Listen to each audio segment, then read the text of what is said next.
Hey everybody, Nathan here with McGraws Off-Road. Tonight we're going to do a vehicle walk around with my dad's rig. This is our 2015 Jeep Wrangler Sport.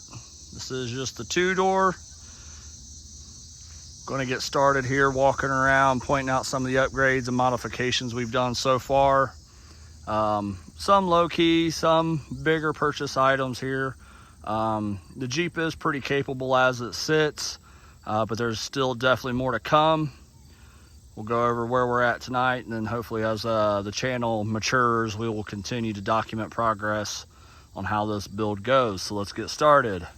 Up here on the front of the Jeep, we did a stubby front bumper. I believe this is a Red Rock unit, if I remember correctly, off of Extreme Terrain. And then outfitted there inside of it is the Warn Xeon 10S Platinum. Now, this winch is phenomenal. It's got the synthetic rope as well as full wireless control, which when you're out in the woods trying to do a recovery, things are muddy and slick. Last thing you want to be doing is fighting with a cable and trying to manage that along with the winch rope. We do have some Factor 55 goodies for it there. You can see the thimble on the end. And then we have outfitted on there is the Badlands Apex shackle. And then a couple just generic shackles outfitted for the bumper for any additional needs there. The grill guard was added just for a little more protection for the radiator, just a standard wire mesh grill guard. And then outfitted on the top of the bumper here, we do have some, it's pronounced No Evo LED spotlights, 2 of those. And this is a pretty neat setup, another nice feature of the Warn. These are wired right into the winch, so they are controlled from the winch controller. The remote has the screen right there. You can pop into that thing, turn your lights on and off, so there was no additional wiring or an S-Pod or anything like that needed yet, which is really nice. Stepping back here, moving around to the side. The Jeep is sitting on a 3.5-inch metal cloak game changer. Phenomenal lift. Great performance. We did opt to go with the 6-pack shocks. For those of you that aren't familiar, they are a proprietary shock by Metal Cloak. You can see those guys in there. They got the quad cylinders, two rods out the top and 2 rods out the bottom there. I'll get a better view here on the other side of the Jeep when we get our way around there. But they do offer tremendous flex on this thing. We are using black Rhino wheels currently on it. You can see they got a little rash on them already. This Jeep does get trail road, so it sees the rocks and the woods and the trails.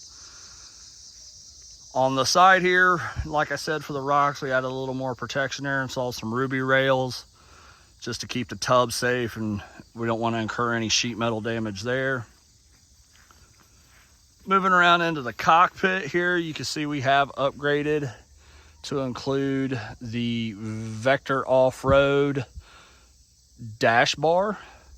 Those things are a great addition if you're running multiple accessories such as we are in this unit. We have the Warn winch controller, 67 Designs phone mount, GoPro mount, and then this arm right here, that guy there is a 67 Designs tablet mount for our iPad Air.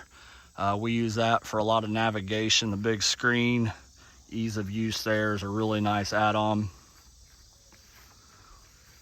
Moving here around to the rear of the Jeep, you can see our CO2 system. We have dual 10-pound tanks outfitted on the back of the cage here. These are just awesome when it comes to airing up and airing down, primarily airing up because you can rapidly fill your tires up and get ready to go roll back down the road. Currently the Jeep has the back seat in it, but when we do head out the trails, seat pops out, and we do have a custom pack out set up for the Milwaukee pack out accessories. That way everything locks in, is safe, secure, doesn't mobilize or fall over in the trail. Moving around here to the other side, you see some of the other goodies that have been added on here. Some Amazon purchase, I'm sure. Grips help it get in and out. Also, you see there, little bullet antenna. Coming around here is another cool view of these 6-pack shocks. See the rods coming in and out of there. Really cool feature.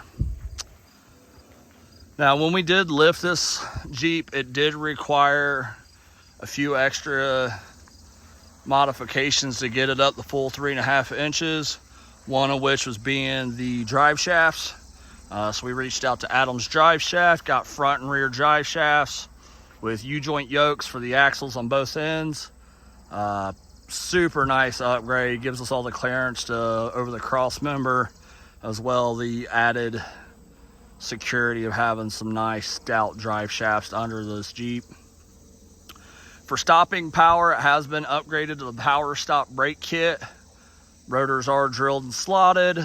We'll see how those do. So far, no issues with anything getting caught in the holes of the slots.